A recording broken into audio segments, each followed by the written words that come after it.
So mothers, give their and for the children's sake. Don't wait. Vaccinate against cervical cancer. A message from the Ministry of Health. Dengue is ordinarily a mild disease. Persons may get a fever, headache, joint and muscle pains. The illness is often resolved through rest and adequate hydration along with paracetamol to treat the accompanying fever. However, on occasions the illness can progress to severe dengue, which can result in organ failure, bleeding and severe fluid depletion that can lead to shock and even death. Therefore, it is important for persons who are experiencing fever, vomiting, severe abdominal pain, bleeding under the skin, feeling very weak, or getting confused to seek immediate attention. Let us work together to protect ourselves against dengue. Dengue is ordinarily a mild disease. Persons may get a fever, headache, joint and muscle pains. The illness is often resolved through rest and adequate hydration along with paracetamol to treat the accompanying fever. However, on occasions the illness can progress to severe dengue, which can result in organ failure, bleeding and severe fluid depletion that can lead to shock and even death. Therefore, it is important for persons who are experiencing fever, vomiting, severe abdominal pain, bleeding under the skin, feeling very weak, or getting confused to seek immediate attention. Let us work together to protect ourselves against dengue. Dengue is ordinarily a mild disease. Persons may get a fever, headache, joint and muscle pains. The illness is often resolved through rest and adequate hydration along with paracetamol to treat the accompanying fever. However, on occasions the illness can progress to severe dengue, which can result in organ failure, bleeding and severe fluid depletion that can lead to shock and even death. Therefore, it is important for persons who are experiencing fever, vomiting, severe abdominal pain, bleeding under the skin, feeling very weak, or getting confused to seek immediate attention. Let us work together to protect ourselves against dengue. This is the Aedes aegypti mosquito that spreads the Zika, chikungunya and dengue viruses. Protect yourself from the bite of this mosquito. A message from the Ministry of Health and Wellness.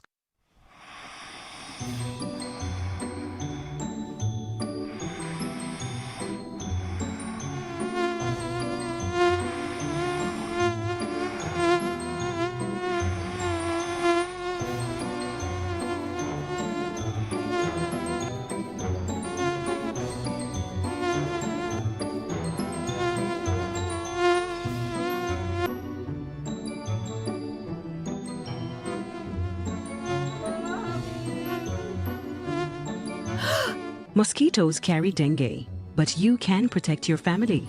Step 1. Use mosquito nets, especially at nights. Step 2. Install mesh on doors and windows to keep mosquitoes out. Step 3. Apply mosquito repellent to exposed skin. Stay safe. Stay protected. Prevent dengue today. A message from the Ministry of Health and Wellness and PAHO. Do you recognize the signs of dengue? Look out for these symptoms: high fever, severe headaches, joint and muscle pain, skin rash, nausea, and pain behind the eyes. If you experience these symptoms, rest, stay hydrated, and take paracetamol for pain relief. If symptoms persist beyond 3 days or worsen, such as persistent vomiting, severe abdominal pain, or difficulty breathing, seek medical attention immediately. Early treatment can save lives. Know the signs, act fast, together we can beat dengue. This message is brought to you by the Ministry of Health and Wellness and PAHO. I want to see a Jamaica that is cervical cancer free. Cervical cancer is one of the leading causes of cancer in women in our nation, and I want this to stop. The HPV vaccine has been proven to be the most effective method to prevent cervical cancer. It is a safe vaccine, and it is best to give the vaccine to young girls before they've even been exposed to the HPV virus. So parents, I want to encourage you to let your daughters get the HPV vaccine. Let us protect our next generation against cervical cancer. Don't wait. Vaccinate against cervical cancer. A message from the Ministry of Health. Wait. Vaccinate against cervical cancer. A message from the Ministry of Health. Dengue is ordinarily a mild disease. Persons may get a fever, headache, joint and muscle pains. The illness is often resolved through rest and adequate hydration along with paracetamol to treat the accompanying fever. However, on occasions, the illness can progress to severe dengue, which can result in organ failure, bleeding, and severe fluid depletion that can lead to shock and even death. Therefore, it is important for persons who are experiencing fever, vomiting, severe abdominal pain, bleeding under the skin, feeling very weak, or getting confused to seek immediate attention. Let us work together to protect ourselves against dengue. This is the Aedes aegypti mosquito that spreads the Zika, chikungunya, and dengue viruses. Protect yourself from the bite of this mosquito. A message from the Ministry of Health and Wellness.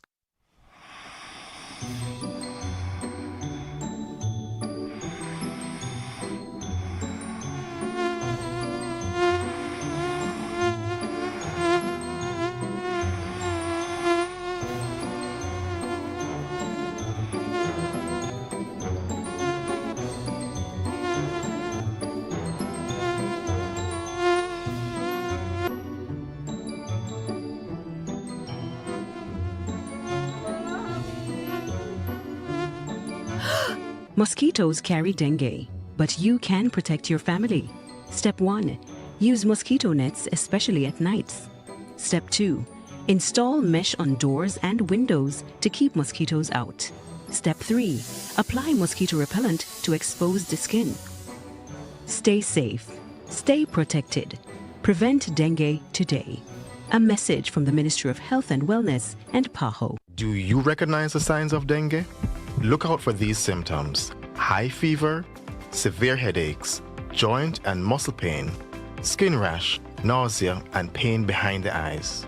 If you experience these symptoms, rest, stay hydrated, and take paracetamol for pain relief. If symptoms persist beyond 3 days or worsen, such as persistent vomiting, severe abdominal pain, or difficulty breathing, seek medical attention immediately. Early treatment can save lives. Know the signs, act fast, together we can beat dengue. This message is brought to you by the Ministry of Health and Wellness and PAHO. I want to see a Jamaica that is cervical cancer free.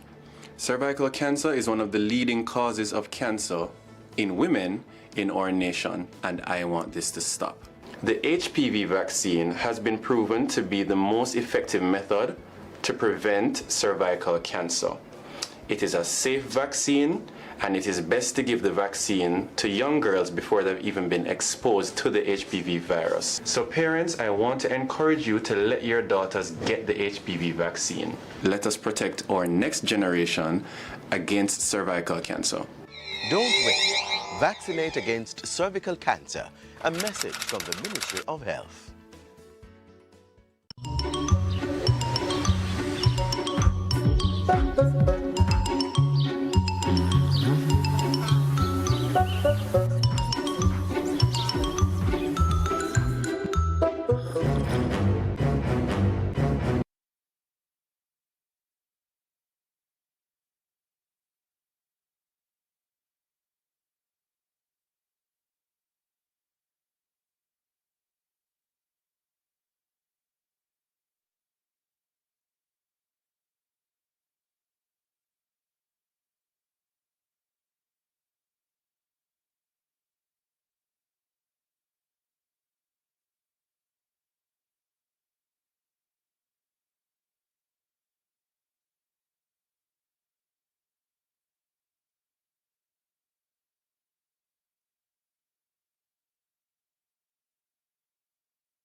20% and more that good for you. You feel zoom in. Check the nutrition facts. You feel zoom in. Check the nutrition facts. You feel zoom in. Check the nutrition facts. Less sugar, less salt intake and less fat. You feel zoom in. A message from the Ministry of Health and Wellness, Jamaica Moves, the Heart Foundation of Jamaica, the National Health Fund, and Japan. Me, I go show them my way of justice. I'm abused.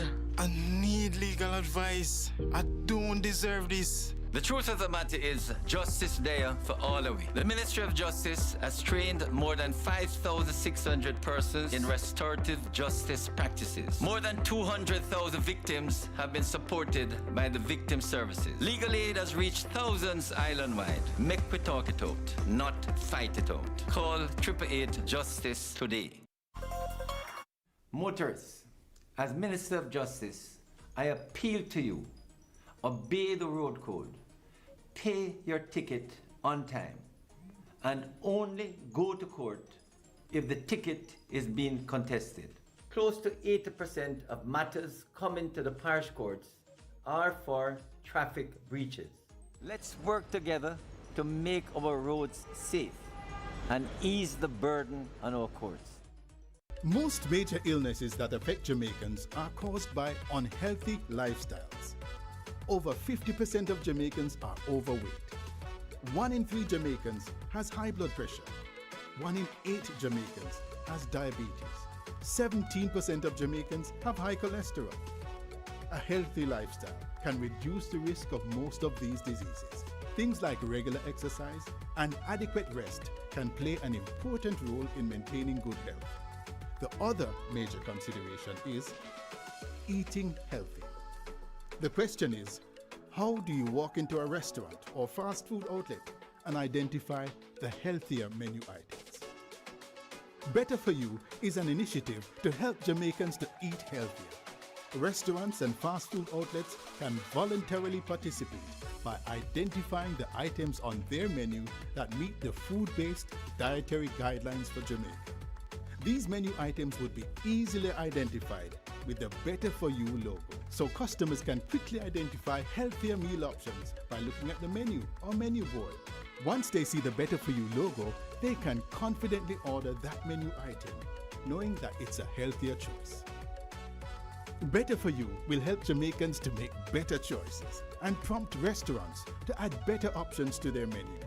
Better For You is better for everyone. Good health begins with better choices.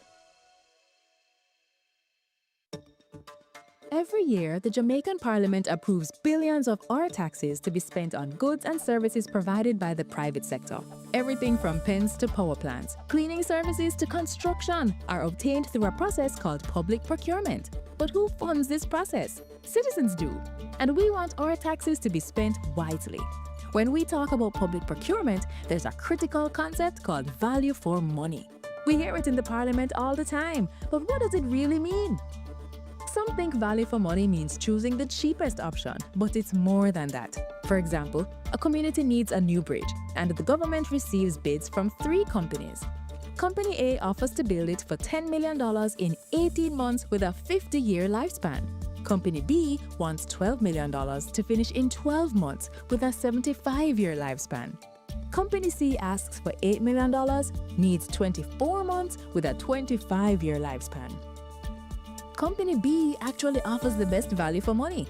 To determine that, we look for 4 crucial factors: economy, efficiency, effectiveness, and equity.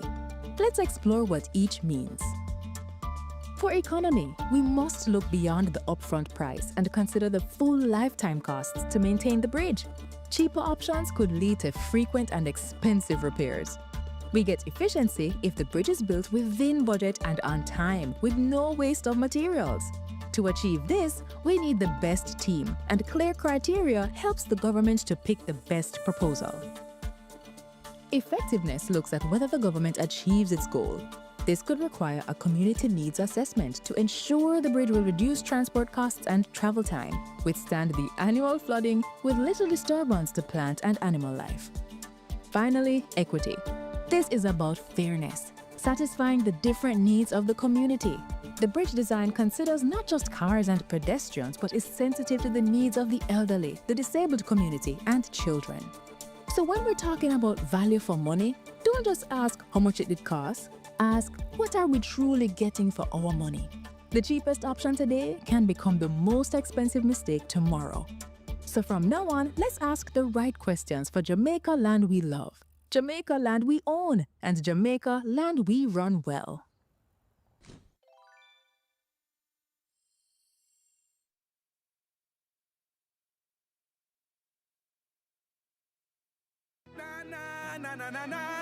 We want a piece for Jamaica. Yeah. We have to be our brother's keeper. Yeah. Jamaica live good, yeah. I make we enjoy life. Want we feel safe at night. Jamaica live good. I better you and I. No say we future bright. Jamaica live good. Come together as one. I make the violence the world.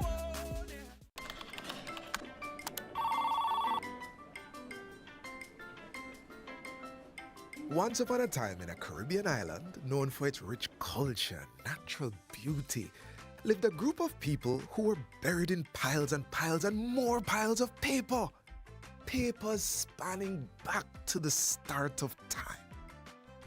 Then came a bright idea, harnessing technology to work smarter and not harder. The government of Jamaica is improving its operations to serve citizens better.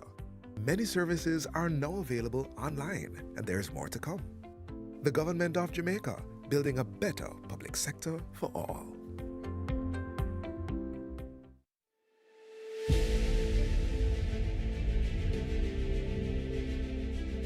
Are you an entrepreneur producing an excellent Jamaican product or service? Did you know you can earn hard currency and more significant returns by exporting? Contact the Ministry of Industry, Investment and Commerce to help propel your business along the export lane. Everything you can produce, the Jamaicans overseas want it. We're not going to get rich by just bringing down the debt. We're going to get rich by exporting a lot more. So grow exports, create job opportunities, drive economic growth through exports to make Jamaica a richer and much more prosperous country.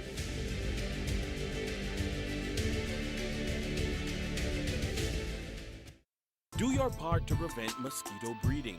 Mosquitoes will breed in any container that holds water. Tightly cover water storage containers such as drums, barrels, buckets and tanks. If this cannot be done, pour cooking oil on the water surface. Punch holes in all tins, plastics and beverage boxes to prevent the collection of water before disposal. Cover all tires or fill with dirt to prevent water collection. Scrub all vases once per week to remove mosquito eggs. Use mosquito repellents to protect yourself from mosquito bites. Dispose of garbage properly by placing in plastic bags and securing properly to prevent water collection. A message from the Ministry of Health and Wellness. Dengue is ordinarily a mild disease. Persons may get a fever, headache, joint and muscle pains. The illness is often resolved through rest and adequate hydration along with paracetamol to treat the accompanying fever. However, on occasions the illness can progress to severe dengue, which can result in organ failure, bleeding and severe fluid depletion that can lead to shock and even death. Therefore, it is important for persons who are experiencing fever, vomiting, severe abdominal pain, bleeding under the skin, feeling very weak, or getting confused to seek immediate attention. Let us work together to protect ourselves against dengue. Recognize the signs of dengue? Look out for these symptoms: high fever, severe headaches, joint and muscle pain, skin rash, nausea, and pain behind the eyes. If you experience these symptoms, rest, stay hydrated, and take paracetamol for pain relief. If symptoms persist beyond 3 days or worsen, such as persistent vomiting, severe abdominal pain, or difficulty breathing, seek medical attention immediately. Early treatment can save lives. Know the signs, act fast, together we can beat dengue. This message is brought to you by the Ministry of Health and Wellness and PAHO. I want to see a Jamaica that is cervical cancer free. Cervical cancer is one of the leading causes of cancer in women in our nation, and I want this to stop. The HPV vaccine has been proven to be the most effective method to prevent cervical cancer. It is a safe vaccine, and it is best to give the vaccine to young girls before they've even been exposed to the HPV virus. So parents, I want to encourage you to let your daughters get the HPV vaccine. Let us protect our next generation against cervical cancer. Don't wait. Vaccinate against cervical cancer. A message from the Ministry of Health.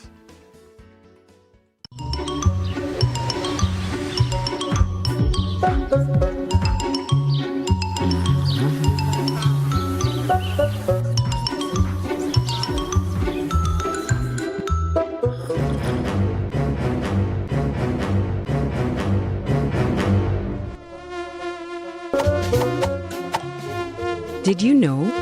Mosquitoes that spread dengue thrive in your surroundings, but you can stop them. Step 1. Empty and turn down containers to stop water collection. Step 2. Cover all water storage drums and containers tightly. Step 3. Fill tires with sand to recycle and remove standing water. Together, we can eliminate mosquito breeding sites. Search and destroy at least once per week. A message from the Ministry of Health and Wellness and PAHO. Don't wait. Vaccinate against cervical cancer. A message from the Ministry of Health. Dengue is ordinarily a mild disease. Persons may get a fever, headache, joint and muscle pains. The illness is often resolved through rest and adequate hydration along with paracetamol to treat the accompanying fever. However, on occasions, the illness can progress to severe dengue, which can result in organ failure, bleeding, and severe fluid depletion that can lead to shock and even death. Therefore, it is important for persons who are experiencing fever, vomiting, severe abdominal pain, bleeding under the skin, feeling very weak, or getting confused to seek immediate attention. Let us work together to protect ourselves against dengue. This is the Aedes aegypti mosquito that spreads the Zika, chikungunya, and dengue viruses. Protect yourself from the bite of this mosquito. A message from the Ministry of Health and Wellness.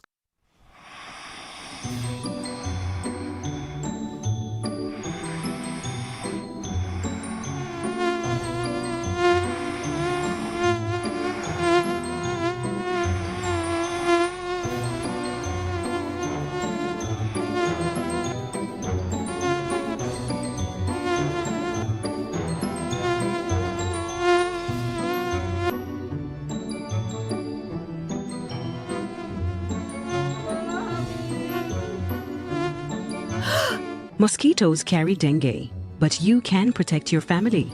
Step 1. Use mosquito nets, especially at nights. Step 2. Install mesh on doors and windows to keep mosquitoes out. Step 3. Apply mosquito repellent to expose the skin. Stay safe. Stay protected. Prevent dengue today. A message from the Ministry of Health and Wellness and PAHO. Do you recognize the signs of dengue? Look out for these symptoms: high fever, severe headaches, joint and muscle pain, skin rash, nausea, and pain behind the eyes. If you experience these symptoms, rest, stay hydrated, and take paracetamol for pain relief. If symptoms persist beyond 3 days or worsen, such as persistent vomiting, severe abdominal pain, or difficulty breathing, seek medical attention immediately. Early treatment can save lives. Know the signs, act fast, together we can beat dengue. This message is brought to you by the Ministry of Health and Wellness and PAHO. I want to see a Jamaica that is cervical cancer free. Cervical cancer is one of the leading causes of cancer in women in our nation, and I want this to stop. The HPV vaccine has been proven to be the most effective method to prevent cervical cancer. It is a safe vaccine, and it is best to give the vaccine to young girls before they've even been exposed to the HPV virus. So parents, I want to encourage you to let your daughters get the HPV vaccine. Let us protect our next generation against cervical cancer. Don't wait. Vaccinate against cervical cancer. A message from the Ministry of Health.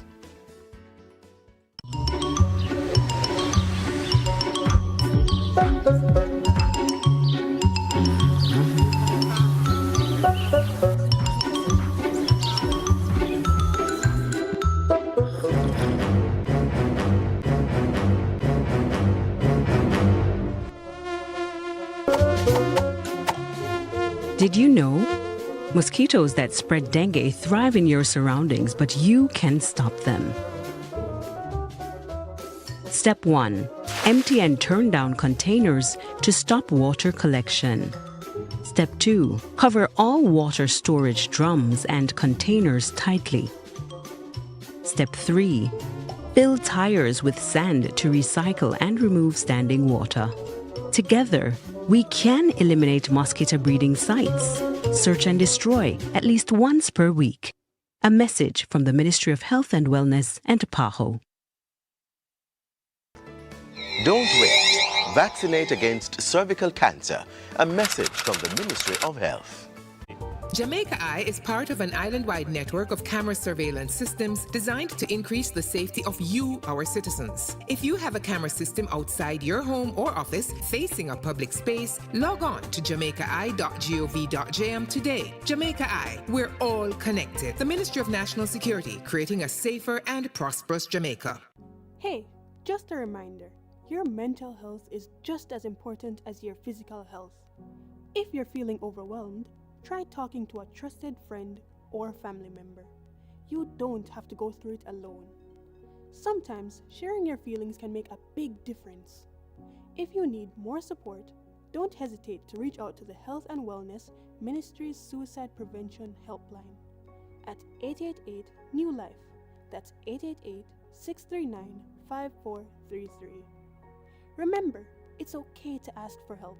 Your feelings matter, and there are people ready to listen. Take care of yourself. You deserve it.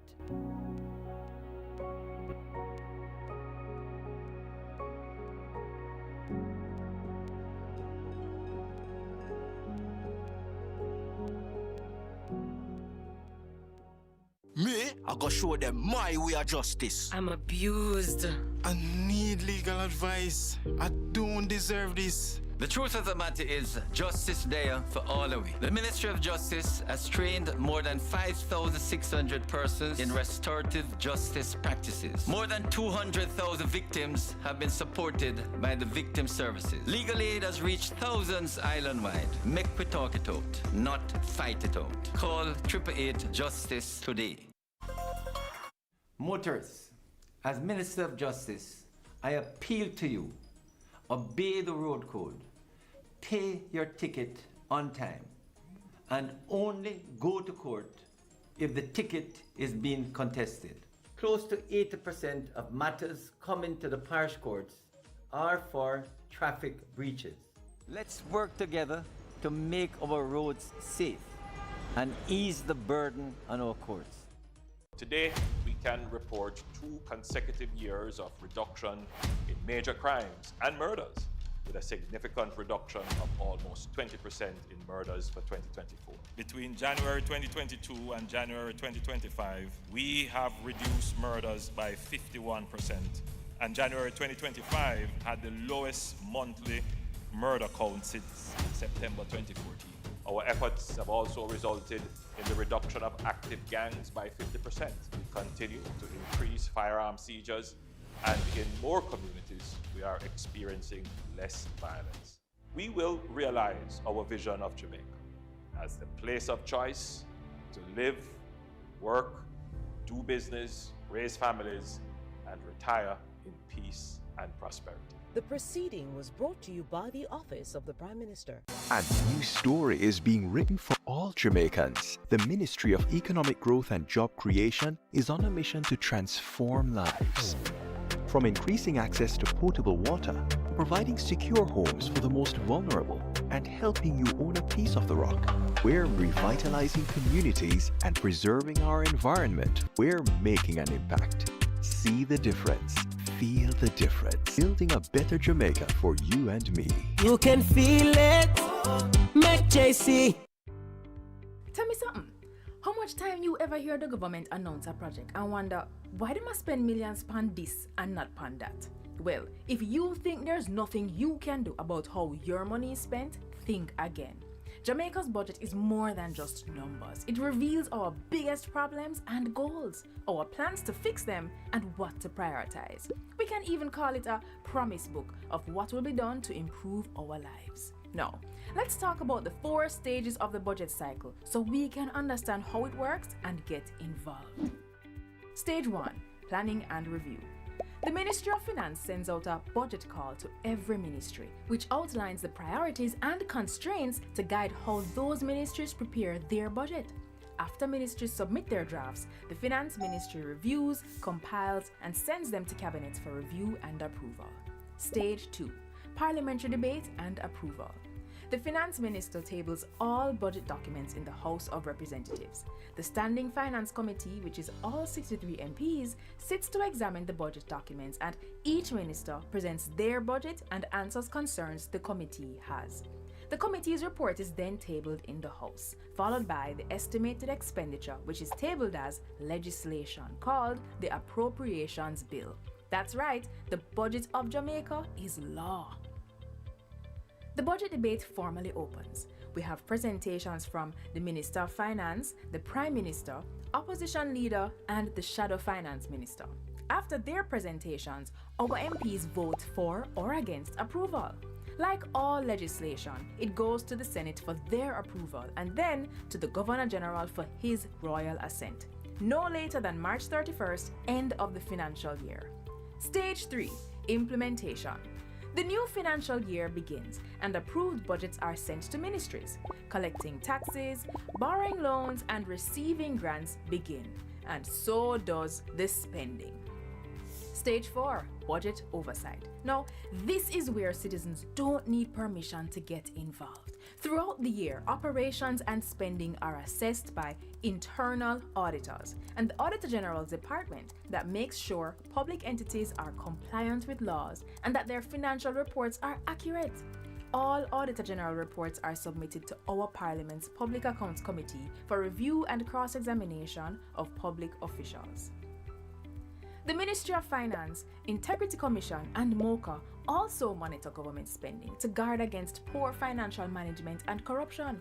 It is our job to review these reports, check the findings in the newspaper, and look up if breaches are fixed at jampja.org. If not, ask your MP what he or she has done to ensure public officials are held to account. No more 9-day wonders. So, did the government follow through on their spending and investment promises last year? What promises will next year's budget have? How will they affect you, and how can you ensure that you get what is promised? For access to the national budget, check out JAM's easy digital version and contact info for your MP at jampja.org. Then link your MP and see what progress is being made throughout the entire budget cycle. Support JAMP. Let's do our job to make Jamaica land we love, Jamaica land we own, and Jamaica land we run well. A message from the Jamaica Accountability Meter Portal, funded by the European Union in partnership with the Private Sector Organization of Jamaica. Zoom in on the nutrition facts. It there in the table on the side or the back. You fit check out the servings, just do the maths. Not taking too much, figure below the facts. Zoom in on the nutrition facts. It there in the table on the side or the back. Take note of the sodium, the sugars, and the fats. 5% or less in the on the right track. You fit zoom in on the nutrition facts. It there in the table on the side or the back. Vitamins, minerals, and vitamin 20% and more that good for you. You fit zoom in, check the nutrition facts. You fit zoom in, check the nutrition facts. You fit zoom in, check the nutrition facts. Less sugar, less salt, intake, and less fat. You fit zoom in. A message from the Ministry of Health and Wellness, Jamaica Moves, the Heart Foundation of Jamaica, the National Health Fund, and JAP. Today, we can report 2 consecutive years of reduction in major crimes and murders. with a significant reduction of almost 20% in murders for 2024. Between January 2022 and January 2025, we have reduced murders by 51%. And January 2025 had the lowest monthly murder count since September 2014. Our efforts have also resulted in the reduction of active gangs by 50%. We continue to increase firearm seizures, and in more communities, we are experiencing less violence. We will realize our vision of Jamaica as the place of choice to live, work, do business, raise families, and retire in peace and prosperity. The proceeding was brought to you by the Office of the Prime Minister. Me, I go show them my way of justice. I'm abused. I need legal advice. I don't deserve this. The truth of the matter is, justice there for all of we. The Ministry of Justice has trained more than 5,600 persons in restorative justice practices. More than 200,000 victims have been supported by the victim services. Legal aid has reached thousands island-wide. Make we talk it out, not fight it out. Call 888 Justice today. Motorists, as Minister of Justice, I appeal to you, obey the road code, pay your ticket on time, and only go to court if the ticket is being contested. Close to 80% of matters coming to the parish courts are for traffic breaches. Let's work together to make our roads safe and ease the burden on our courts. Most major illnesses that affect Jamaicans are caused by unhealthy lifestyles. Over 50% of Jamaicans are overweight. 1 in 3 Jamaicans has high blood pressure. 1 in 8 Jamaicans has diabetes. 17% of Jamaicans have high cholesterol. A healthy lifestyle can reduce the risk of most of these diseases. Things like regular exercise and adequate rest can play an important role in maintaining good health. The other major consideration is eating healthy. The question is, how do you walk into a restaurant or fast food outlet and identify the healthier menu items? Better For You is an initiative to help Jamaicans to eat healthier. Restaurants and fast food outlets can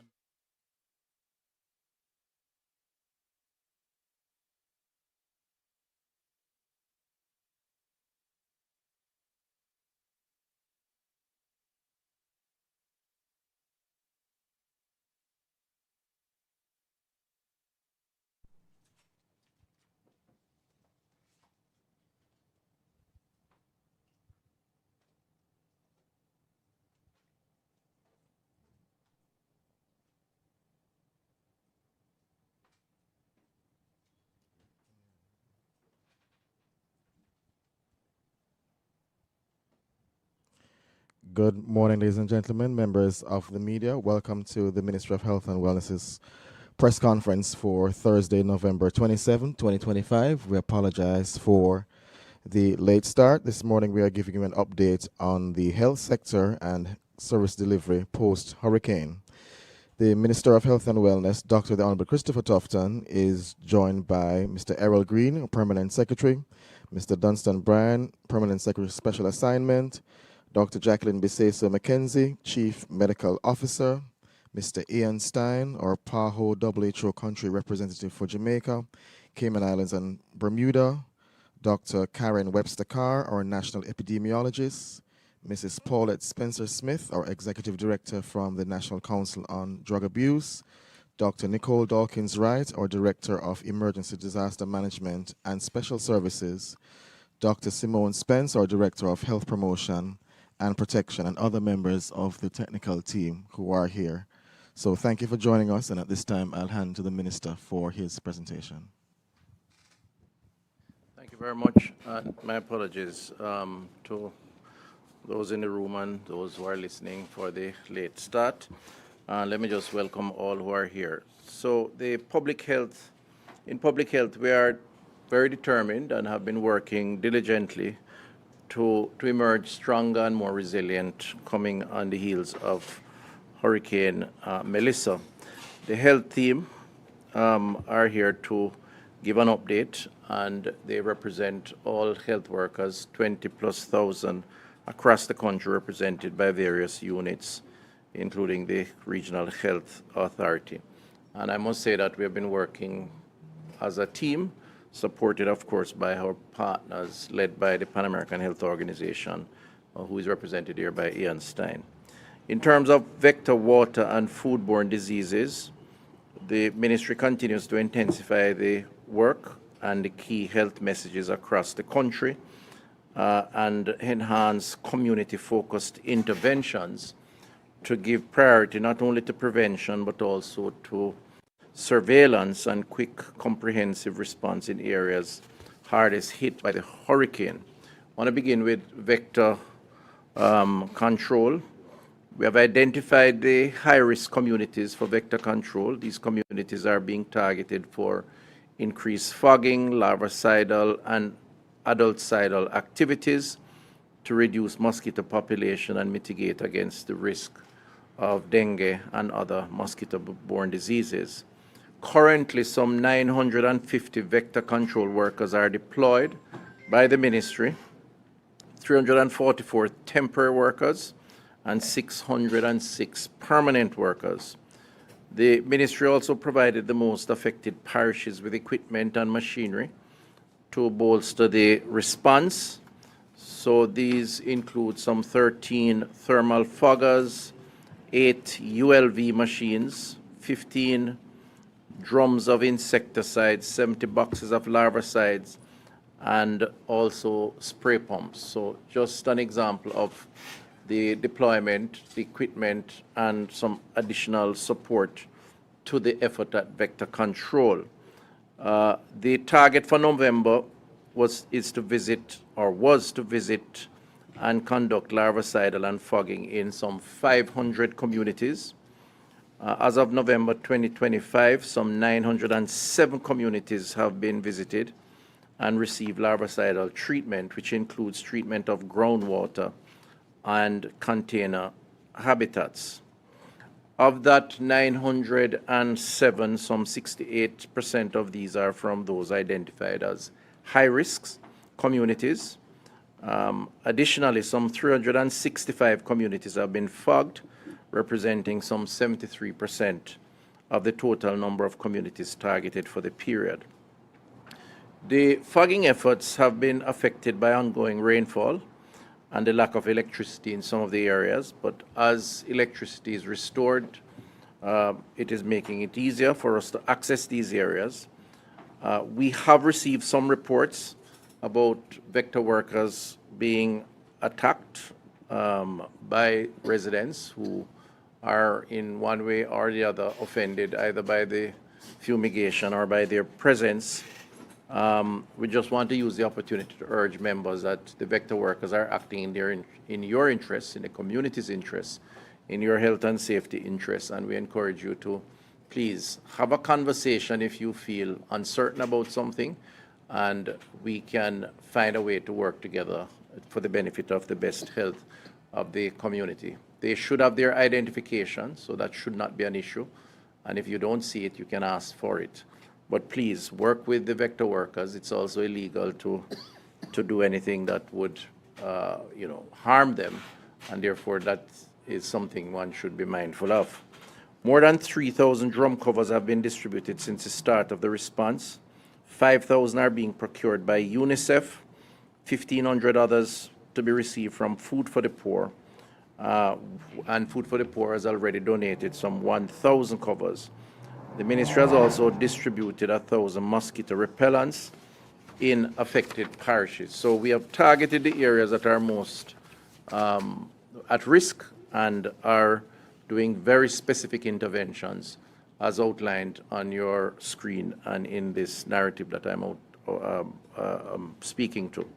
In terms of water, 371 boxes of aqua tablet, chlorine tablets were received from UNICEF and distributed and has begun across different health regions. And that's the tablets that purifies the water. And as you know, waterborne disease is a big issue. Some 6,500 chlorine residual assessment at NWC and municipal corporation water supplies and distribution systems, 55% showing satisfactory levels of chlorination, and we are working with those agencies as part of the multi-agency approach to ensure that water coming through the pipes are drinkable and clearly protecting the health of the population. Public health inspectors are conducting community demonstrations on safe household chlorination using these supplies, and our public health inspectors are out in the field. In terms of we recently announced the arrival of the ship called MV Dawn, equipped with a water treatment plant and lab capacity, deployed to the western region, providing microbiological testing support to assess portable water quality in coastal and hard-to-reach communities.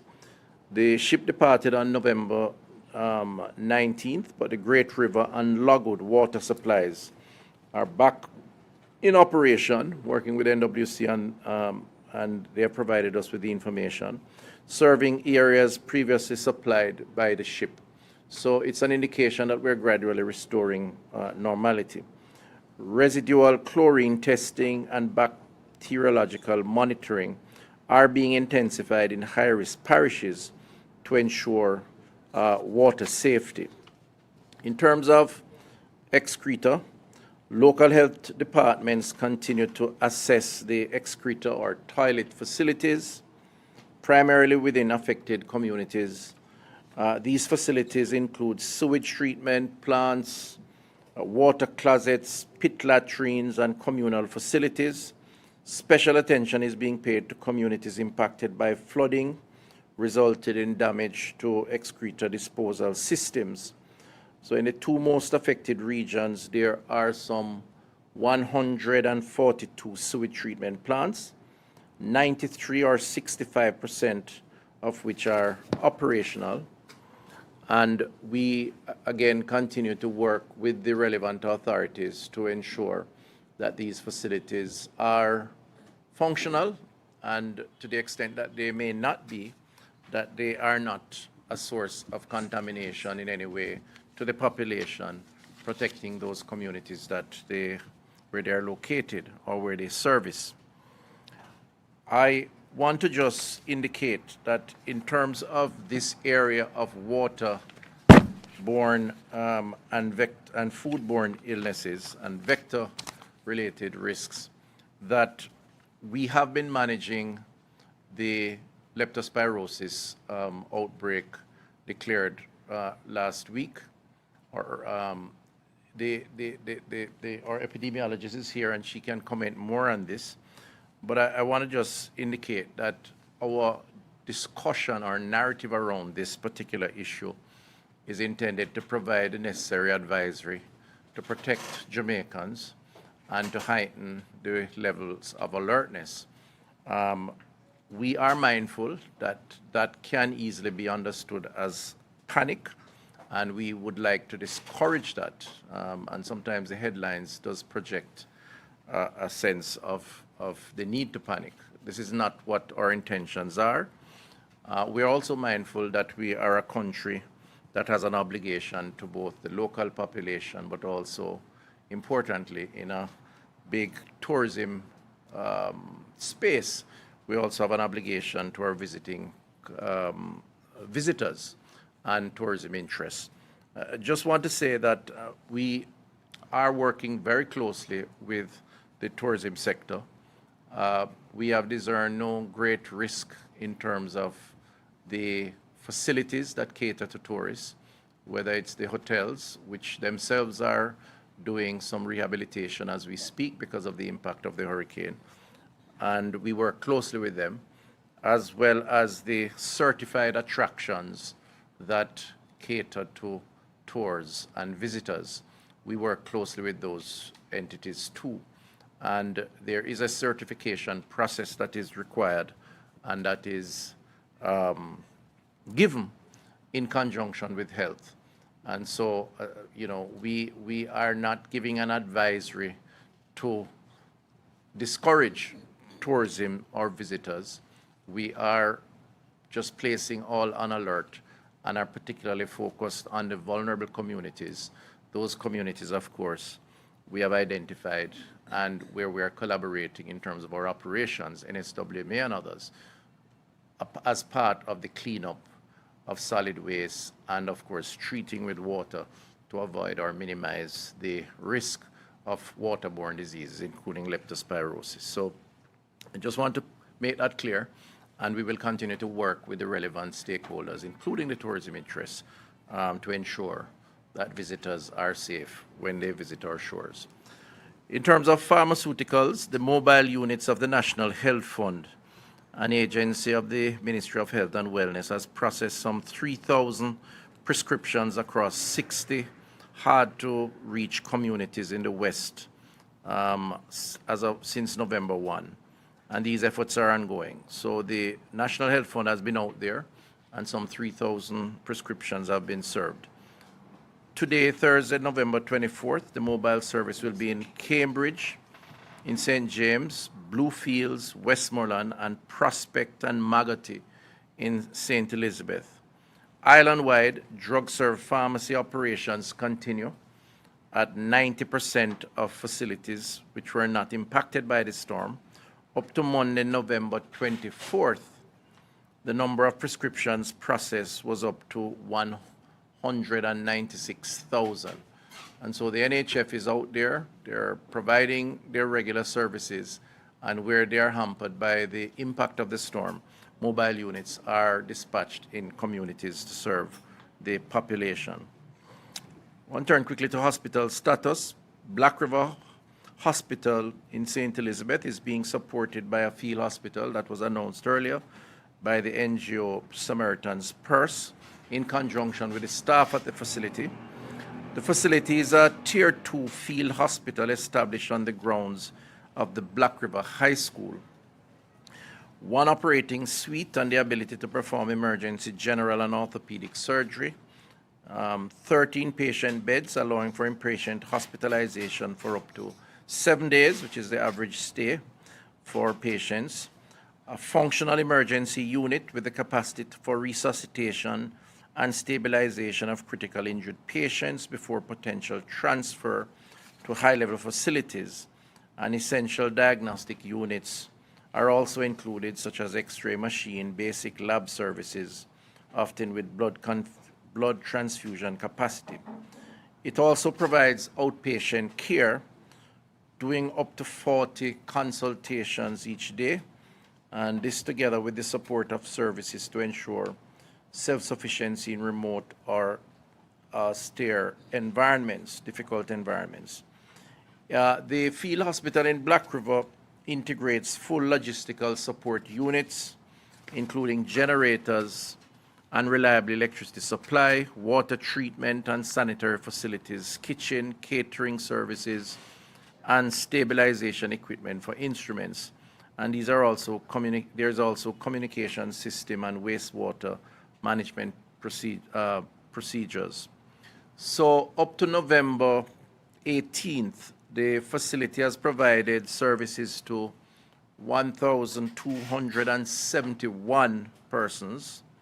Of that total, 70 persons were admitted into care within the facility, and the facility is operating very well and really serving an important purpose while we seek to manage the restoration of the Black River Hospital. I want to just commend the partnership between Samaritan's Purse and the local team on the ground, because they have been really delivering on the need for this very important service.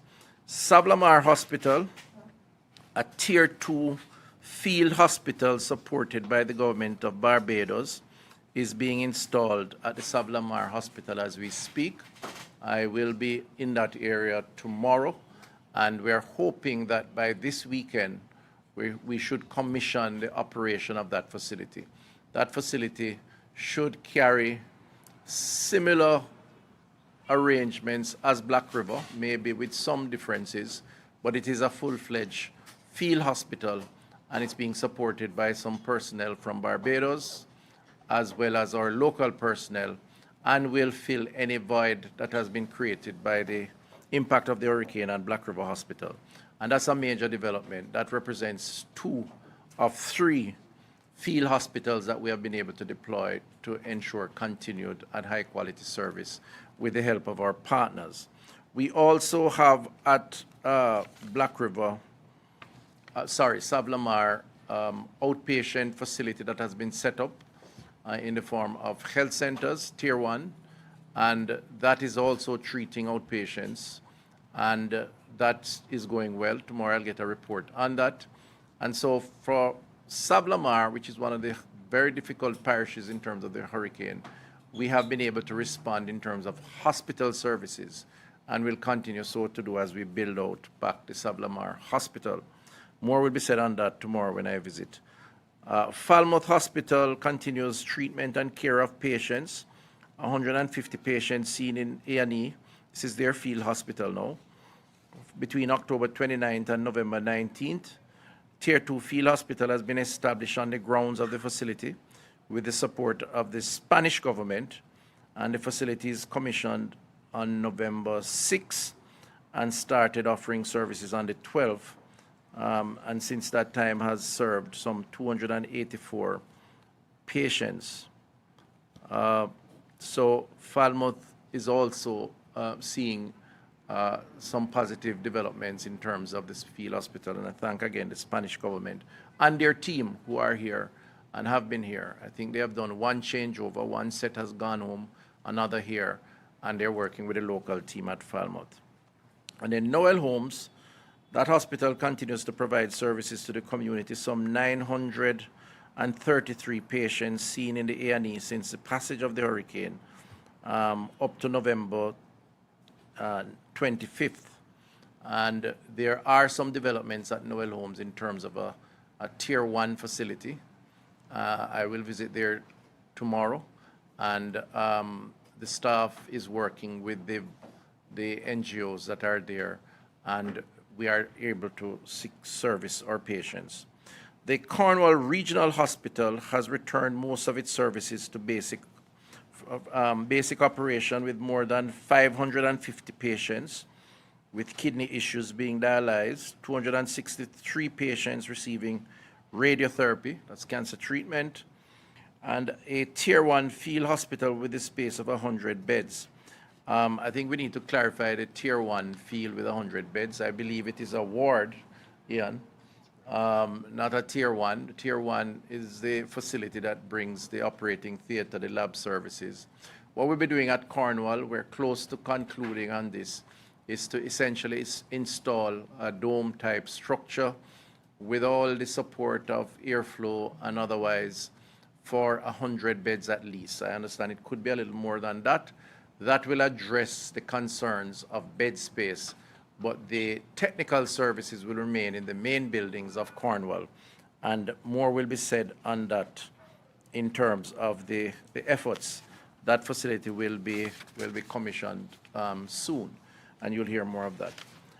I raised the issue of hospitals in this more extensive briefing on discussions of recovery to say that our hospitals are at a place where they can treat Jamaicans or non-Jamaicans who need service. They can treat Jamaicans who need emergency services, and we are indeed restoring the ongoing services of outpatient support at these facilities. We have been able to mount, with the commissioning of Lamar, 3 field hospitals. And, you know, the concerns have been raised as to how ready we were and how prepared we were. The truth is, in 3 weeks, is it 3 or 4 weeks now? 4 weeks, 3+ weeks, to mount an operation that has put in 3 field hospitals at the worst affected facilities, with teams, with means volunteers, through bilateral or NGO arrangements, is an achievement. And I'm not claiming credit. I think the government as a team has done well to do the mobilization, working with our critical partners at PAHO, UNICEF, the respective countries and governments. And it is, you know, if you compare this response with other similar scenarios Cat 5 type facility or even less. In other jurisdictions, some jurisdictions more developed than we are by virtue of economic profiling. Jamaica has done well. The health team have done well to get us to this point with the collaborators in the short space of time, of course, led by the Prime Minister and the Cabinet and the government. And I want to commend them and discourage those who would want to discourage them by citing the faults rather than citing the positives. And the ultimate positive is that Jamaicans can get care. And I've taken the time to make these points around hospital provisions and services because the real issue is whether or not Jamaicans can access service, and they can. So I crave Jamaica's understanding, and also hopefully this allows for some clarity for those who may seek to confuse the public in suggesting otherwise. We still have a lot more to do. We're still learning as we go along. There's no perfection here. This is not a perfect scenario. The storm probably is the most perfect of scenarios in terms of its wind impact and the destruction that it unleashed on us. But our response, I believe, has been commendable, and we continue to work to make it even better. So that's as far as hospital service is concerned. Now, in terms of the Chinese government and people, we expect soon a Chinese hospital ship. The Chinese hospital ship, the Ark Silk Road, arrived in Jamaica's territorial waters on November 22nd and is now anchored at the Pedro Keys. It will relocate to the Falmouth Pier this weekend. A total of 104 medical professionals are on board, including 60 doctors, 32 nurses, pharmacists, and technicians. And that's another big boost to capacity of healthcare provision. I want to just recognize and thank the Chinese government for their support, and in this instance, a medical floating vessel with the personnel and equipment. The Office of the Chief Medical Officer is working with them and the team on the ground to find the best and most efficient approach to treating with patients, or certainly any other type of clinical support or otherwise logistic support that may be necessary as we seek to build back our facilities. So this is a first announcement, but it's a big boost, I believe, that will support our team in the field and further show the collaboration, the friendship, and certainly the preparation that would have been made and are being made to support Jamaicans in this difficult time.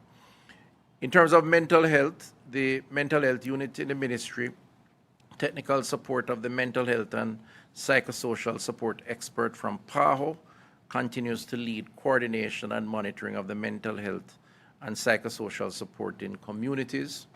The unit conducts bi-weekly monitoring meetings with the service providers from different ministries, departments, agencies, and public and private sector to mitigate gaps in the delivery of mental health support services. Of note is that psychosocial support for healthcare workers in affected parishes is ongoing, and most recent intervention occurring on November 21. I believe Ian may comment a little more on that, but it is something that we take seriously, and it is one plank of our response. And we do believe that this is going to be more needed in the weeks and months to come as we seek to get the mindset of the people on the ground back into a space to restore some normality of thinking while the other issues are addressed. I want to just quickly turn to staff welfare, which is another plank of our response. Our ability to progress and succeed in our public health effort turns on our team members, and our staff have been resilient and have performed to the extent that they can, given the limitations. But they have also been victims, as said earlier. And so the Ministry of Health is giving the matter of staff welfare, including attention to our team's mental health, a major priority area as part of our restoration and recovery. We have begun a staff welfare initiative to assess the full impact of hurricane on team members in the health sector and to support their recovery The initiative entails a number of support domains, namely, one, psychosocial, which will see an expansion of mental health awareness, the development of coping skills, and the deployment of trauma-informed care. So that's the first area, having done the assessment. Secondly, financial, where the ministry proposes to engage financial institutions, creating a pathway for affected staff members to financial resources to support recovery. Many have lost their personal possession, their roof, their cars, and other items. We're assessing that as part of how do we approach giving support. Now, support comes in many forms. It's not necessarily writing a check to say, buy back your house or re-roof your house. The Honorable Prime Minister has announced several measures. NHT, for example, we have already had a meeting with NHT to outline the profile of the staff that have been impacted and have gotten sufficient information from them to determine who may or may not qualify. But there are other agencies that we intend to have dialogue with as far as trying to assist staff to mount back a response to the devastation of the hurricane on their personal space or physical space. So psychosocial, financial, and the next is environmental, which concerns with the cleaning up activities, community support, and the rebuilding of infrastructure. Staff members have to clean up their homes too. They have to wipe down the walls, clear up the yards, and so on. And so we're assessing to what extent we can give support to them, again, to restore them to normality. So those three areas constitute what we classify as a staff welfare initiative that is now being managed. And I've asked the Minister of State, Crystal Lee, to help to drive that program, supported by the team that we have coordinating the response. So the process of effective delivery must, of course, be evidence-informed, and as such, the Ministry has developed a database called the Healthcare Workers Welfare Support Form. That's the Healthcare Workers Welfare Support Form, designed to collect preliminary information from the Human Resource Department across the ministry, its departments and agencies. The database collects demographic information of the affected staff, assesses the level of damage, and requests what the staff member requires assistance with, employing a person-centered approach to the ministry's efforts. So staff members can go on and input the concerns, the damages, and suggest what kind of and how the help should be formatted. The form was deployed on November 16th. As of yesterday, some 2,619 entries have been made, 2,033 for females, 5,086 for males. These are persons who have come online and filled out the forms expressing their areas of damage and concern. The majority of staff affected range from 26 to 33 years. It should be noted that 518 individuals were not collected, as communication remains a challenge across some of these areas. So given the access to communication channels, we are trying to address another approach to get that information. The Western Regional Health accounts for the majority of persons impacted by the hurricane, some 1,512, followed by Southern Region, 579, and Northeast Region, 328, and the Southeast Region, 171. The Corporate Office and the National Council on Drug Abuse saw the least number of staff impacted, 15 and 14 respectively. So the affected staff span 54 facilities. Those are the highest count of affected staff are Cornwall Regional Hospital, St. Elizabeth Parish Health Department, Savlamar Hospital, St. James Parish Health Department, Noel Holmes Hospital, and Black River Hospital. We are therefore seeking on a separate stream to manage the information that comes in and to see how we can give appropriate attention to our healthcare workers, and this ranges from the consultant to the porter, right across the board. And this is important for us because our staff makes everything happen, and Jamaica depends on them. The patients depend on them. And so we're going to do what is necessary to ensure that they get appropriate attention. So I think the key to all of this is to say that we have a plan. We are working that plan. We are dealing with the emergencies in the first phase, getting hospitals back up, focusing on reaching people in communities that are inaccessible or difficult to reach, addressing the concerns that are health risk, environmental, water, food, seeing results in that regard, and ensuring that our staff members are back up similarly as they seek to do the work. Those efforts are going to continue. We are in phase one of a three-phase approach, which we will speak to maybe on another occasion.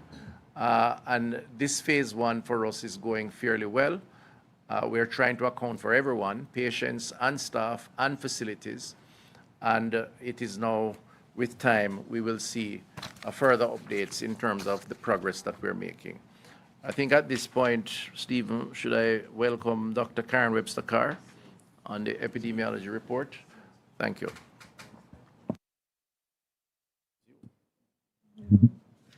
All right. Morning, everyone. So we're going to have three different presentations. Dr. Webster-Carr is going to give the epidemiological report, and I'm going to touch a little bit on service delivery update, and then Mr. Stein is going to give us an update on the mental health support. So I'm going to hand over to Dr. Webster-Carr, and also for the mental health support, Mrs. Paulette Spencer-Smith from the National Council of Drug Abuse will also provide a report. So I'm going to hand over to Dr. Webster-Carr, who will give the epidemiological report. Thank you, CMO. Good morning, everyone. So in our epidemiological update, we're going to look at special conditions that we have been tracking over time. So the next slide would show the conditions that we will be looking at. So it will include leptospirosis, gastroenteritis, tetanus, and what the work we are doing in the shelters, part of our routine system and our enhanced surveillance system. So in summary, for leptospirosis, we have had some new results, and we were able to confirm 11 more cases based on positive PCR results, and we were able to discard 7 cases previously classified as suspected based on a negative PCR result. So at this time, on the 26th of November, we would have 90 cases total for 2025, 51 pre-Melissa and 39 post-Melissa. Of the 90 for 2025, 21 were confirmed, 3 pre-Melissa and 18 post. We have had 14 leptospirosis-related deaths, 6 of which have been confirmed. 4 pre-Melissa and 10 post-Melissa, with 6 confirmed cases all being from post-Melissa. With respect to the next slide, we will look at over time the number of cases. So to get us into context or to tell us where we are epi week 48. So that week is blank now. So 47 will be the lowest recent bar post-Melissa. So we have seen that increase that has happened post-Hurricane Melissa. Age and sex, from this slide you will see most affected persons are persons 20 to 29 and those 60 years and over. The deaths are all males, and males predominate with the cases and deaths, particularly in persons 20 to 29, followed by persons 60 years and older. The parishes that are affected, St. James continue to have the greatest number of cases. And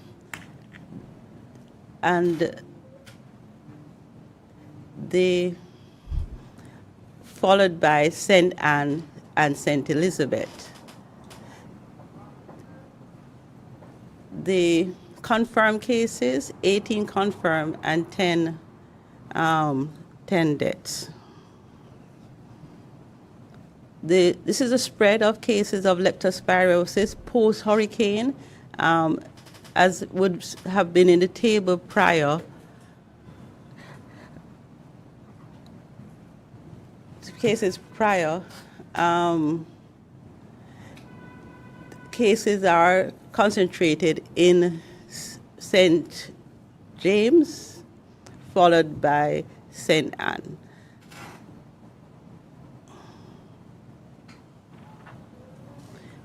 So let us move to dengue.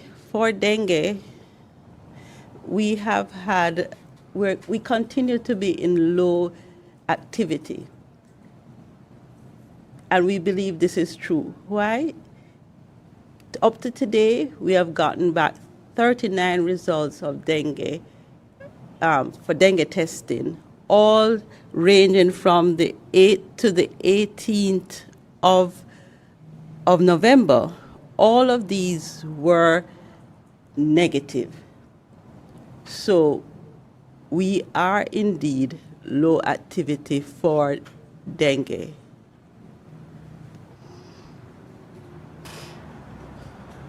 With respect to respiratory infections, when we look at influenza-like illnesses, over our 78 sentinel sites to get a feel of what is happening, for all ages, we were in normal range. That is, we are below alert and epidemic threshold. When we looked at hospital admissions for severe acute respiratory illnesses, we are in normal levels. So we are below alert and epidemic thresholds. So we could say that is for the national, but what happened parish by parish? All parishes are within normal range for acute respiratory infection in all age groups.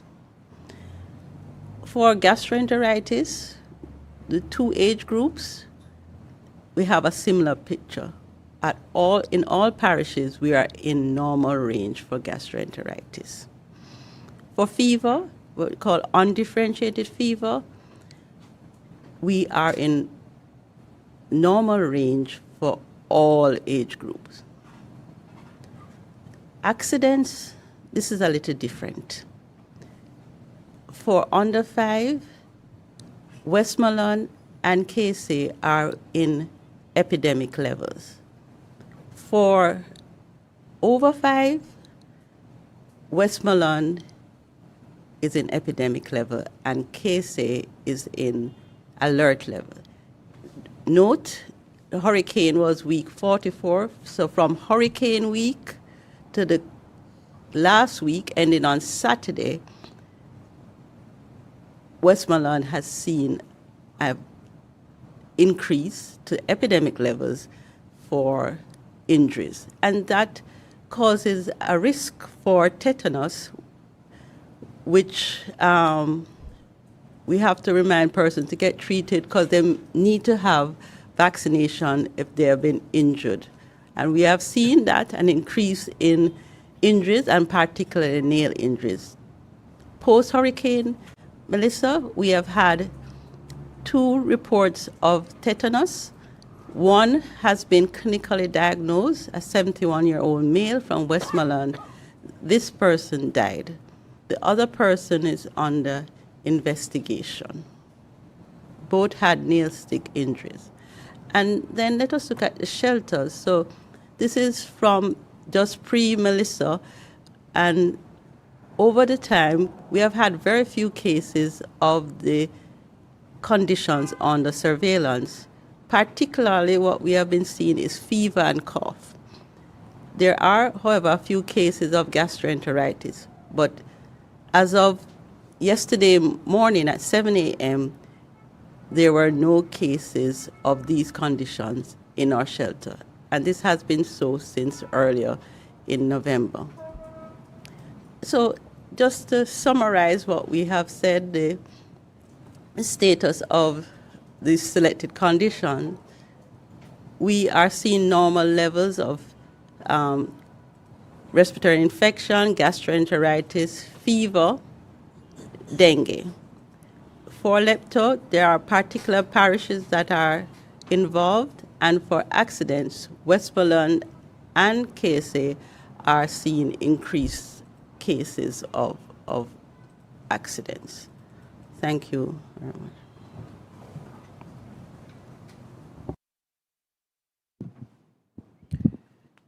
Thank you, Dr. Webster-Carr. So we're going to move into the next presentation looking at the continuation of essential health services. And after listening to Dr. Webster-Carr's presentation, we certainly see why it is that it's important for us to return to services as soon as possible. We go to the slides.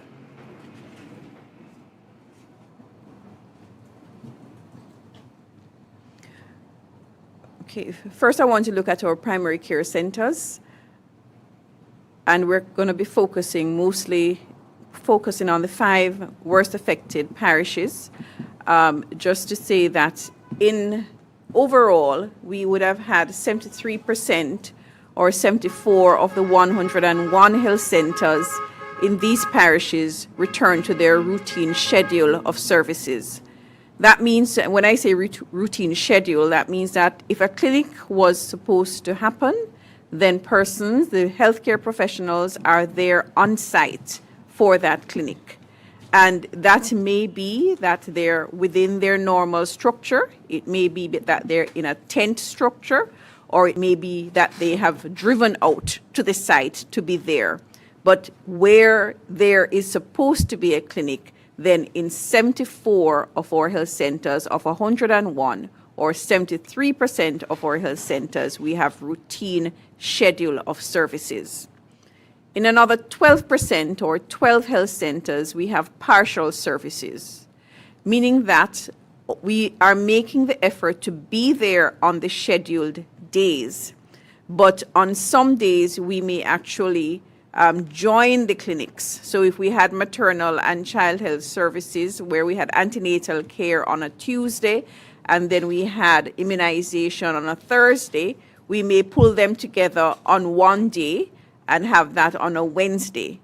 And for those services where we have joined up the services, we are providing an enhanced service, because where it is that we normally have maternal and child health services and a doctor would not normally be present to give acute or chronic care, and the pharmacy would not normally be present, we're making the effort to bring out the doctor and the team, and the NHF team is with us as well to be able to provide those services. So in another 12% of our health centers, that is happening. We still have 15 health centers that are closed. And for these health centers, arrangements would have been made for the provision of services. If you look closely at the map that is on the screen, you will realize that for St. Elizabeth, we only have 3 health centers that are closed. 18 health centers are open. In Westmoreland, we have none of our health centers are closed. We have 2 health centers, and that is St. Leonard's and Beeston Spring, where it is that we have not had the clinic that is scheduled as yet for the month. So, but we have none of our health centers in Westmoreland are down. And Westmoreland being the hardest hit parish, the health team has really made an effort to open up the health centers and to be there for the population so that they can have access to service. In Hanover, you will notice that we also have 3 health centers that are closed, and we are hoping that for this week, we will be able to get Ramble, have some services in Ramble, so that would reduce us to 2 of the health centers. The 2 health centers that are closed are the very small health centers, which is Mount Pelier and Nyeri, and those persons, the community health aides, are out directing them to where it is that they should have service. St. James is one of the parishes that we're having most of the health centers that are closed. The parish has been affected by quite a bit of flooding, and for this map, you will see 9 health centers closed in St. James, and this was as of Friday last week. By the end of this week, we are hoping that another 3 of these centers will be up offering full or partial services. So we are making progress there in St. James, and I'm going to look closer at St. James in the next slide. But for Trelawney, I want you to notice that all health centers are offering routine schedules in Trelawney. So persons need to ensure that they're coming out to get their service. The next slide, look closer at St. James to show where it is that persons are to go for services. For Goodwill and Lottery Health Centers, persons are being seen at Adelphi, and we also have home visits being done for some services. I cannot see some of the health centers, but for some of the other for Salt Spring Health Centers, persons are to go to Glen Devon and Mount Salem. And for Catherine Hall, persons are to go to Glen Devon Health Center. For Roehampton, the building is down, and the CHAs are out doing dressings and redirecting persons to the nearest clinic. And for Catadupa, we expect that Catadupa will be up this week to be able to offer services. Partial services are being offered at Mount Carey and at Cambridge. For the next health district, some of those services the health centers are closed, but we have our CHAs, and the midwife is out in those clinics, because those clinics that are closed are pretty much maternal and child health services, and our midwife has been out in the field visiting the patients, and persons are being redirected to Maroon Town Health Center. So while it is that we have a few health centers here that are closed, we are working to open up more for this week, and we expect that this map will look different next week. But in addition to the health centers and the spaces that our services are normally provided in, I want to ensure the public that our health promotion and education teams are out. So they are visiting communities that are remote and providing information on how it is that you care for illnesses, how it is that you prevent illnesses, in particular leptospirosis and dengue. We also have teams that are out offering psychological first aid. So these are separate from what is being happening at the health center. We have our vector control teams also out in the community. We also have specific combined service outreaches to cut off and hard-hit communities, especially when we hear of a community that has been cut off and persons are not getting service. Then we make a special outreach to get to that area with many different services so that they can be served at one time. And we also have the shelter visits that are going on. The public health team routinely visit the shelters. And now the public health team is coming with the NHF bus. They're coming with the curative team, with the doctors and the nurses, so that they're able to see the patients there. And then we have the community health aides that are carrying out their regular home visits, redirecting the clients. They're doing dressings and they're doing the antenatal checks. So in this way, we're not just restoring our sites fixed sites for normal service, but there are several groups of outreach teams that are out there in the communities trying to really form a net over the entire area that is affected. So just a quick look at secondary care. We know that Black River Hospital was affected and that a field hospital has been established there. Next slide. So at the Black River Hospital, Minister would have advised that we had 1,271 patients that were seen from November 6 to 25. They had 70 admissions, 2 cesarean sections, and 14 other major surgical procedures were done at the field hospital. While at Black River Hospital, we also have serviced there. 752 patients have been seen there since the hurricane. We've had 19 normal deliveries done at an area that has been set up close to between the health center and the hospital, and that's where deliveries are being done. And we have not resumed our outpatient clinics. However, the patients have been turning up on their clinic dates, and they are being seen at the Black River Hospital. So this is just to ensure the persons in St. Elizabeth that there is service at this site. We are fortunate to have the field hospital as well as we have service also at the hospital. So persons must come in when it is they're having any problems. In Falmouth, in Trelawney, the same, in that we have the field hospital that has been established. This hospital had over 80% damage to the roof. And next slide. And we have services, some services have returned at the Falmouth Hospital. The capacity of the hospital structure has been reduced to 51 beds. But we've been having an average of 65% bed occupancy over the last week. The operating theatre laboratory services are down and they are supported by the field hospital, and outpatient clinics have not yet resumed as there's no space for that now. Next slide. At the field hospital, they are seeing an average of 30 patients daily there.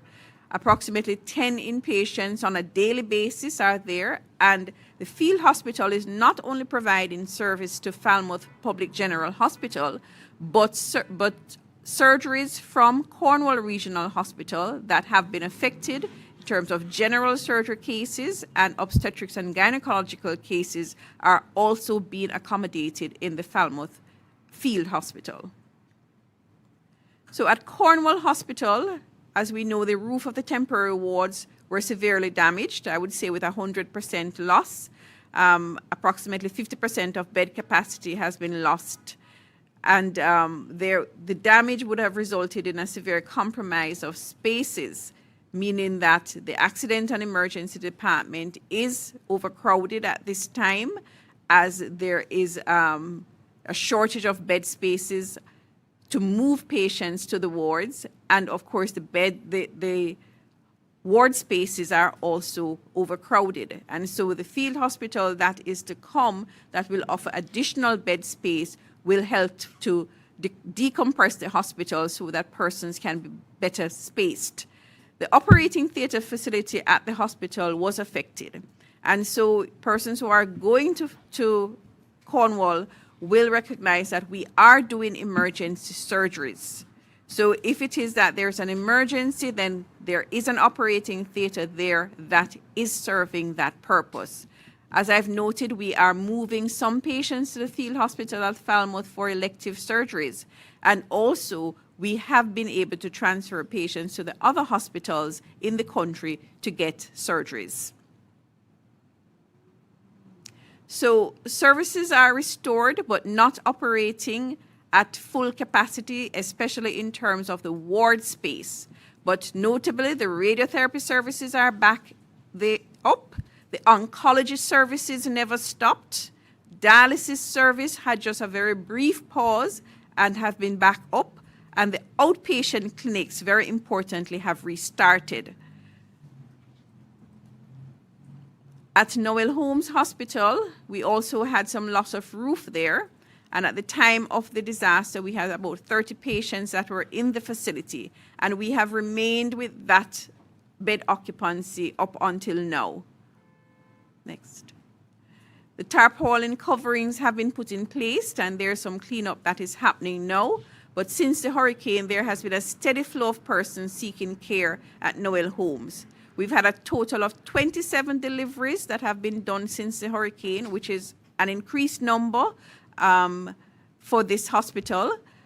But they have been able to accommodate this. We've had 933 patients that have been seen in the emergency department and about 34 patients that are on beds in the hospital on a daily basis. 27 patients have been transferred out for further care, and this again is the testimony of the support that has been provided by the other hospitals in the country to these hospitals that are affected in this part of the island.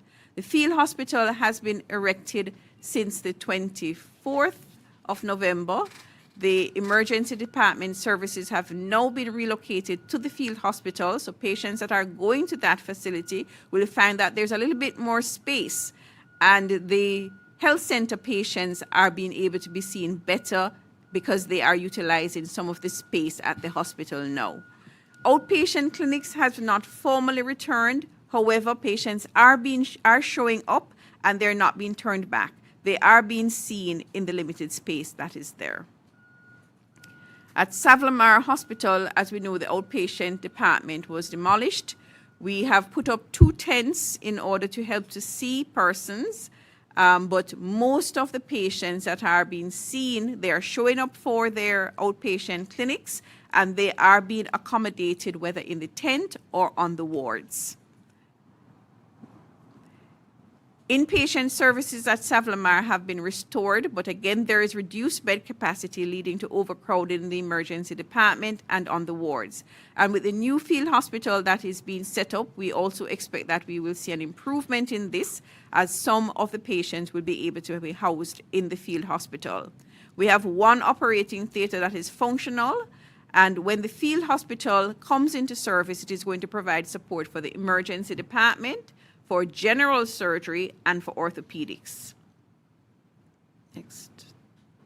So just want to recognize that we have had tremendous support from the other regions, from Southeast Region, from Southern Regional, from Northeast Region, and also from the University Hospital that have facilitated transfers. They have facilitated elective surgeries being done.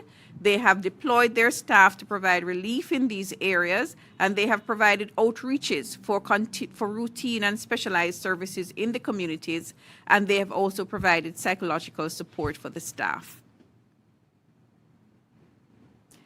So in addition to those services that are being provided on the ground in terms of the service delivery sites, I just want to, this is my last slide, just to say that in terms of the support that is being provided from the head office team, that has been tremendous. We have had increased number of field visits to the area to get a good understanding so that we can plan the response elements. We have had our heightened surveillance. We have had our EOC operations that have continued, and that we monitor from head office what is happening in the parishes. We've been providing logistic supports for the movement of persons and the movement of supplies, for the deployment of relief supplies. We have been providing support to our healthcare workers. We have been looking at how it is that we manage waste management, putting in other methods of dealing with this. We have done a tremendous amount of development of new educational materials and materials to be put out to the media so that persons can be informed. Our public health inspectors have been on the ground paying attention to food and water safety. We have been looking at nutrition in emergencies. And I just want to mention here in terms of supplements, especially to our women who are of childbearing age, those that are pregnant and those that are not, how important it is at this time to ensure that you visit your health centers or your private doctors. And for our doctors out there, whether in public or private sector, to be generous in supplying these women with supplements so that we can ensure that if they do become pregnant, or those that are pregnant, that we can prevent some of the early problems that can occur during the pregnancy, because we did have problems after Hurricane Gilbert, where it is that we had pregnancies that happened and because there was not adequate amount of iron and folic acid, that we had some developmental issues. And we want to ensure that this does not happen. And so our nutrition team will be doing more planning with the teams on the ground. But at this time, I would advise persons, healthcare workers, to be generous in terms of recommending supplements to women of childbearing age, and for women to take up this offer, and even to visit your pharmacies, etc., to be able to get supply of supplements, particularly of folate. We have also been looking at monitoring and support to our vulnerable groups, or HIV patients, TB patients, other groups that are vulnerable. The particular program areas have been reaching out to these groups to ensure that they're not left behind. We have been doing a lot of work in terms of the registration of our foreign medical teams, and we have had our enhanced antenatal outreaches. Rapid assessments of all the service delivery areas is being done, and we have looked at how it is that we have enhanced laboratory capacity to be able to provide testing for leptospirosis, dengue, and other possible infections that can occur. So I would end here just to provide that brief outline of what it is that we have been doing, and then I'm going to hand over to Mr. Stein, who is going to give us a report, and Mrs. Spencer Smith on the mental and psychosocial support. Thank you very much, and good morning. Thank you, Minister Tufton and P.S. Green, and of course, Dr. Brissessa McKenzie, Chief Medical Officer of Health. I have to start, of course, on behalf of the Pan American Health Organization and the World Health Organization to again express our deepest solidarity with the people in Jamaica as we continue to recover from the devastating impact of Hurricane Melissa. So beyond the visible destruction of homes, schools, and infrastructure, we must recognize the invisible wounds, the emotional and psychological toll that such disasters unfortunately leave behind. So in these times, mental health and psychosocial support are not optional. They are essential. When individuals have lost loved ones, livelihoods, or a sense of safety, their emotional state is fragile. Our collective responsibility is to ensure that every person affected is met with compassion, dignity, and care. One of the most immediate and effective tools that the Pan American Health Organization recommends, as well as other organizations, is psychological first aid. This is not about clinical treatment. It's about listening with empathy, offering comfort, and helping people feel safe and supported in the aftermath of a crisis. Psychological first aid can be and is currently provided by trained community members, volunteers, and frontline responders. It is the first step. It is first aid in restoring hope and stability. At the same time, we must recognize, and we do acknowledge, that some individuals will require enhanced interventions. For those experiencing severe distress, persistent symptoms, or pre-existing mental health conditions, referral to specialized services is critical. This means working with the health system and its health professionals so they are equipped to provide counseling, psychiatric care, and long-term support when and where it is needed. I want to emphasize that this work is delicate. In providing first aid, persons are engaging with people at their most vulnerable moments. That is why the Ministry of Health and Wellness and PAHO recommends and strongly advocates adherence to quality standards in all mental health and psychosocial support activities. Every action, every interaction, every activity must be guided by respect, confidentiality, and sensitivity. As I noted, the first step is to provide support to people who need psychological first aid. In this context, I am able to report that above and beyond the existing capacity that was within Jamaica before, over 1,200 persons, non-health professionals, have been trained to provide psychological support or trained to train others. This support is both scalable and sustainable as it builds on the capacity to provide initial psychosocial support in the affected areas to vulnerable groups and frontline workers. Mindful of the urgent need to support specific psychological aspects of health workers, there's been a training of over 60 health personnel that has been completed for their specific deployment to address the needs of health workers. Knowing the critical attention necessary to support children, the future generation of Jamaica, there is enhanced coordination with the Guidance and Counseling Unit within the Ministry of Education to support training of principals, teachers, and guidance counselors. Colleagues, we know that the health messages pertaining to mental health are frequently amplified by the media, and that our colleagues from the media are on the front line reporting and interacting with the public. Therefore, there has been a targeted effort to train media personnel on psychological needs of the persons with which they are interacting.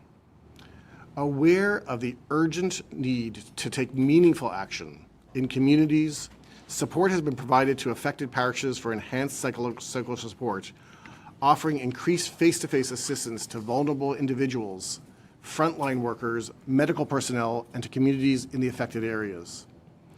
A wide range of partners, government, the leadership of the Ministry of Health and Wellness, NGOs, faith-based organizations, community leaders, and international allies are working tirelessly and who must all uphold the quality and ethical standards. The commitment that ensures affected persons are not only receiving assistance, but that this assistance is safe, ethical, and effective. Together, the government of Jamaica and its partners are building a response that goes beyond repairing physical damage. We are helping individuals and communities regain their sense of control, resilience, and dignity. Let us remember that recovery is not only about bricks and mortar. It's also about hearts and minds. By prioritizing mental health and psychosocial support, collectively, we are laying the foundation for a stronger and healthier Jamaica. Thank you.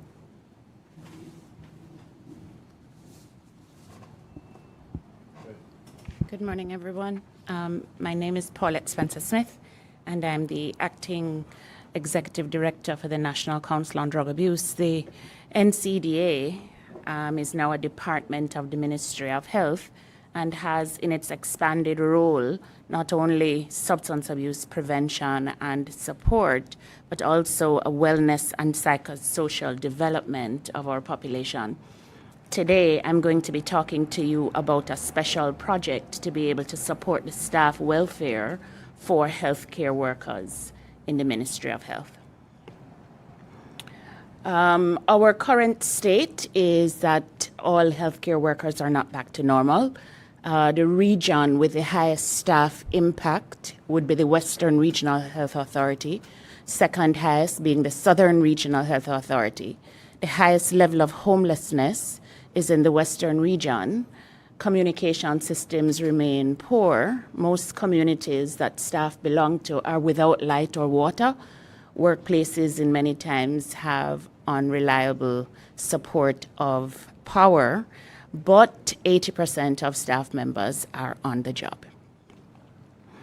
So when we look at where it is that there is impact, the numbers for the Western Regional Health Authority is 1,512. And we'll talk a little bit more about what that impact looks like. We can go to the next slide. When we talk through what damage looks like, a minor damage is reported as the home is still livable. Moderate damage is where perhaps a section of the home has that roof gone or broken doors and windows, and that there is some kind of hurricane debris that is around. Major damage is where all sections of the home have been impaired. And destroyed or homeless, the home is completely destroyed. So we want to be able to look at the next slide that now talks through where are we at. So overall, for all regions, we have most people most staff members indicating that they are having moderate damage. Minor damage is at 741. Major damage is 530, but we have 217 staff members that have been destroyed and are now homeless. When we break that down into the region, you will see that by region, of course, the western region is supporting the greatest level of homelessness as well as the greatest level of major damage.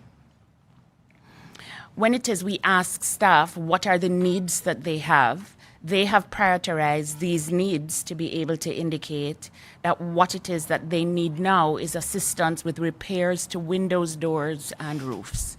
And they go through to be able to identify that the next level of priority is assistance with clothing and furniture, assistance with replacement of damaged equipment, food and sanitary care packages, disability-related assistance, and assistance with medication. So that is the needs as identified and prioritized by staff.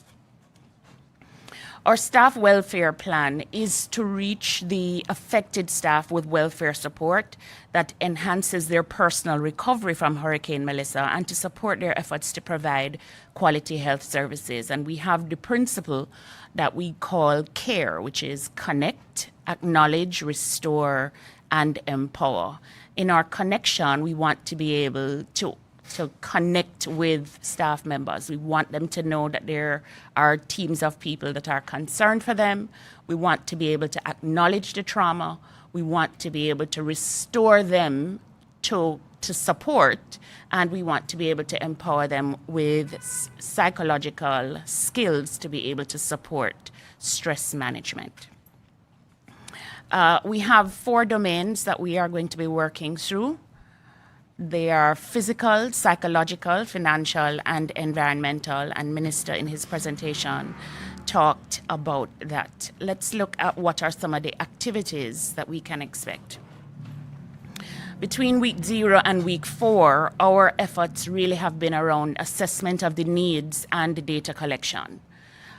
We are looking to be able to make sure that we have a national, robust database as to what the needs of staff members are.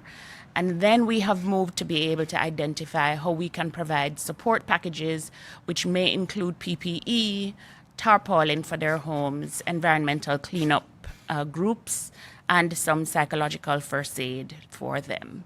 There is a significant need for accommodation support with short-term rentals or lease agreements for staff members.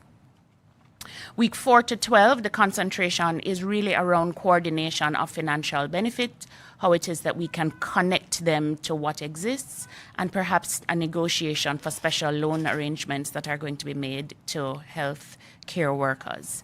For psychosocial support, we are going to engage psychologists contracted for their on-site support, support to be able to get document retrieval, because many people would have lost some critical pieces of documents, and to be able to provide coping skills and stress management programs.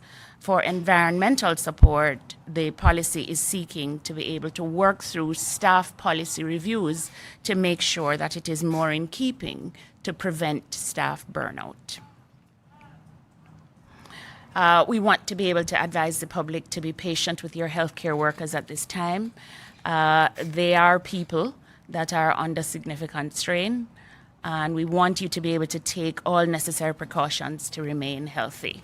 If it is that you are in the business sector and would like to be able to support, please give us a call and let us know how it is you would like to help.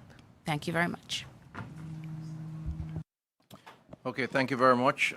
There you have it. You've gotten a fairly comprehensive overview on the efforts by the ministry to respond and to build back and to provide services to our both internal stakeholders, staff, but also the patients that we serve. Thank you again for listening. It's been a little lengthy presentation, but we do believe it's necessary. And so we hand over now to Stephen to see if there are any questions or any clarity required. Thank you very much, Minister. So I'm inviting our media colleagues on the Zoom to use the raised hand feature. If you want to pose a question to the panel, you may do so using the raised hand feature on Zoom, or if you want to pose your question in the chat to the members of the panel, based on their presentation this morning.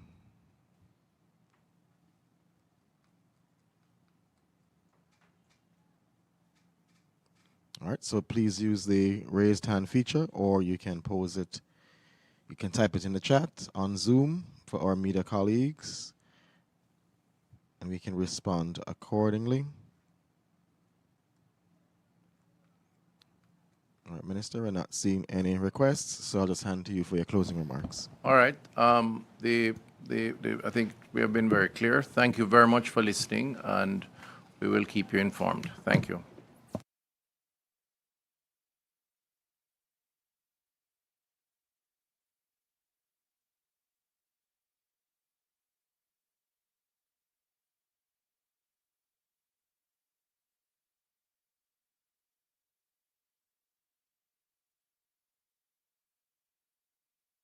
Do you recognize the signs of dengue?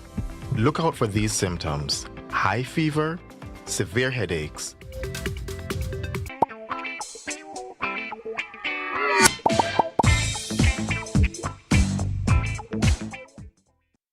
I go show them my way of justice. I'm abused.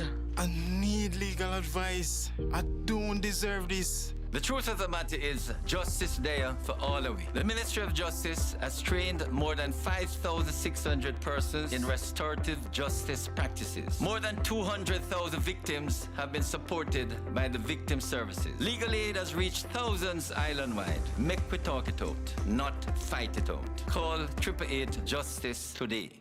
Are you the owner of a micro or small enterprise who is looking to take your business to the next level? Do you want to raise money to grow your business? The micro market is a platform